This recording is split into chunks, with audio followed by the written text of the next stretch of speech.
अस्सलाम वालेकुम, नमस्कार, सत श्री अकाल, राम राम। पूरी दुनिया में जो है ना जी,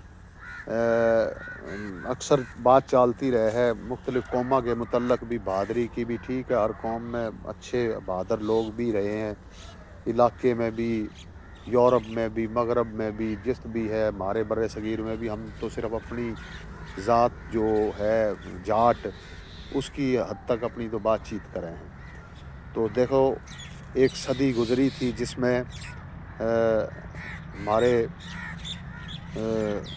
खुशहाल दादा खुशहाल दैया साहब ने अपने बेटे को हाथ तलवार दी और कहा मेरा सर काट के, और मेरे बुज़ुर्ग जिसको हम चाहते हैं, जिसे हम अपने घरों को इज़्ज़त देते हैं, उसकी सर की तौहीन, उसके जो है उसकी तौहीन नहीं होने देंगे। तो मेरी गीटी काट ले, और या गीटी काट के मुंडी, और या उनके हवाले कर दे मुगलों की फ़ौज के। वे जाकर जो कुछ करना होगा मेरे उस गल सर गलियाँ कर लेंगे। तो आज दुनिया में बड़े कम वाक़यात हैं जो इस तरह के पेश हुए कि बाप ने बेटे के हाथ अपनी तलवार देकर सिर झुका लिया कि सीस काट दे, मेरी मुंडी काट दे। तो कितना बड़ा बलिदान है जो कि तारीख़ में छुपा हुआ है। क्योंकि हमारी बात जो है, या हमारे बुज़ुर्गों की जो इज़्ज़त को कम करने की कोशिश तो करी है लिखारियाँ ने, बढ़ाने की कोशिश नहीं करी। दूसरा बलिदान भगत सिंह का था, कितना बड़ा था।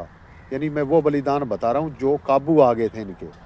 नाहर सिंह हो गया, फिर भगत सिंह हो गया। भगत सिंह के साथ भी इस तरह होया तो उसका डरया नहीं, उसने जो है अपनी फांसी को बड़े दलेरी के साथ नारा मार के आज़ादी का और अपने ऊपर ले ली।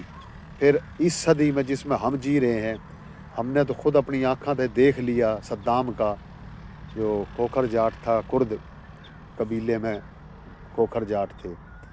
तो उसने भी पूरी दुनिया का जो इस वक्त का फ़िरौन बादशाह था, तो उसके सामने, तो उनकी ताकतों के सामने इनकार कर दिया था।